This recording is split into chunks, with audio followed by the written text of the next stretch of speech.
नमस्कार, भक्ति शक्ति आस्था चैनल में आपका स्वागत है। आज हम बात करेंगे जया एकादशी के बारे में। जानेंगे कब है जया एकादशी, क्या है शुभ मुहूर्त और इस व्रत के नियम। इस दिन भगवान विष्णु के साथ ही माँ लक्ष्मी की भी पूरे विधि विधान से पूजा की जाती है। माघ मास के शुक्ल पक्ष की एकादशी तिथि को जया एकादशी कहते हैं। मान्यता है कि जया एकादशी पर भगवान विष्णु की पूजा से जीवन में सुख समृद्धि आती है और कार्यों में आपकी जय होती है, यानी आपको सफलता प्राप्त होती है। इस व्रत में खान पान के नियम बहुत जरूरी हैं। नियम ना मानने से पूजा सफल नहीं होती और व्रत भी टूट सकता है। आइए जानते हैं कब है जया एकादशी। जया एकादशी का व्रत 8 फरवरी 2025 शनिवार को रखा जाएगा। यह माघ महीने के शुक्ल पक्ष की एकादशी है। एकादशी तिथि 7 फरवरी रात 9:26 से शुरू होगी और 8 फरवरी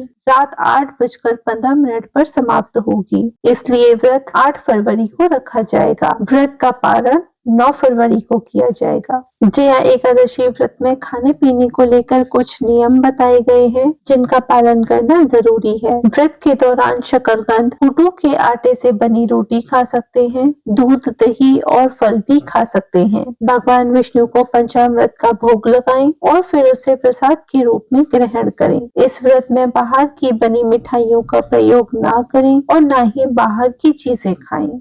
जो लोग व्रत नहीं रखते हैं उन्हें भी इस पवित्र दिन पर कुछ खाने पीने की चीजों का परहेज रखना चाहिए। इस दिन चावल खाना मना है। अनाज और नमक भी नहीं खाना चाहिए। लहसुन, प्याज और मसूर की दाल भी वर्जित है। इस दिन इन चीजों को खाने से बचेंगे तो आपको श्री हरि की कृपा प्राप्त होगी। आइए अब जानते हैं जया एकादशी की व्रत कथा।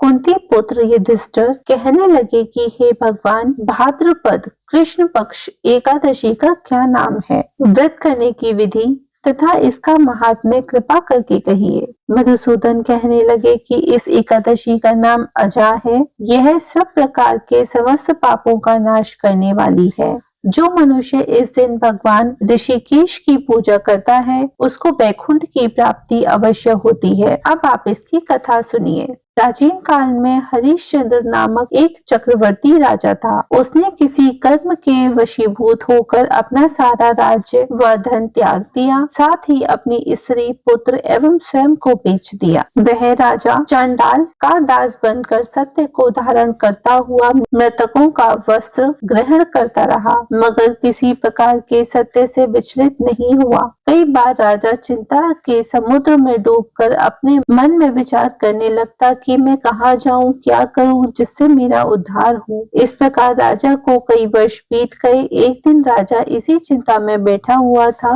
कि गौतम ऋषि आ गए। राजा ने उन्हें देखकर प्रणाम किया और सारी दुख भरी कहानी कह सुनाई। यह बात सुनकर गौतम ऋषि कहने लगे कि राजन, तुम्हारे भाग्य से आज से 7 दिन बाद भाद्रपद कृष्ण पक्ष की अजा नाम की एकादशी आएगी। तुम विधि पूर्वक उसका व्रत करो। गौतम ऋषि ने कहा कि इस व्रत के पुण्य प्रभाव से तुम्हारे समस्त पाप नष्ट हो जाएंगे। इस प्रकार राजा से कहकर गौतम ऋषि उसी समय अंतर्ध्यान हो गए। राजा ने उनके कथा अनुसार एकादशी आने पर विधि पूर्वक व्रत व जागरण किया। उस व्रत के प्रभाव से राजा के समस्त पाप नष्ट हो गए। स्वर्ग से बाजे बजने लगे और पुष्पों की वर्षा होने लगी। उसने अपने मृतक पुत्र को जीवित और अपनी स्त्री को वस्त्र व आभूषणों से युक्त देखा। व्रत के प्रभाव से राजा को पुनः राज्य मिल गया। अंत में वह अपने परिवार सहित स्वर्ग को गया। हे राजन, यह सब अजा एकादशी के प्रभाव से हुआ।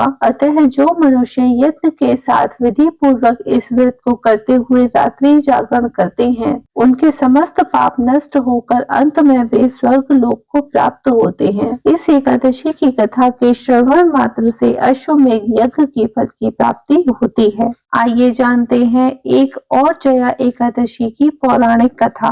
प्राचीन काल में इंद्र की सभा में मल्यवान नामक एक गंधर्व गीत गा रहा था, लेकिन उसका मन अपनी नव युवती पत्नी में था। इस कारण से उसका गायन ताल से बिगड़ गया। इंद्र ने क्रोधित होकर उसे श्राप दे दिया कि वह जिसको याद कर रहा है वह राक्षसी बन जाए। गंधर्व अपनी गलती स्वीकार करते हुए इंद्र से क्षमा मांगने लगा, लेकिन इंद्र ने उसे सभा से बाहर निकाल दिया। घर लौटने पर उसने देखा कि उसकी पत्नी सच में राक्षसी बन चुकी थी। श्राप से मुक्ति के लिए उसने बहुत प्रयास किए, लेकिन सभी असफल रहे। एक दिन उसकी भेंट ऋषि नारद से हुई। ऋषि नारद ने उसे श्राप निवारण के लिए शुक्ल पक्ष की एकादशी का व्रत और भगवान का कीर्तन करने की सलाह दी। गंधर्व ने एकादशी का व्रत किया और भगवान विष्णु की कृपा से उनके श्राप का अंत हुआ और उसकी पत्नी राक्षसी रूप से मुक्त होकर अत्यंत सुंदर रूप में परिवर्तित हो गई। दोनों ने स्वर्गलोक की ओर यात्रा की और वहां सुख पूर्वक निवास किया। आइए जानते हैं इससे जुड़ी हुई कुछ रोचक बातें। इस दिन व्रत करने से पिशाच योनि से मुक्ति मिलती है। जया एकादशी व्रत से जुड़े कुछ उपाय। जया एकादशी के दिन तुलसी के पौधे की पूजा करें। तुलसी के पौधे में जल अर्पित करें और देशी घी का दीपक जलाएं।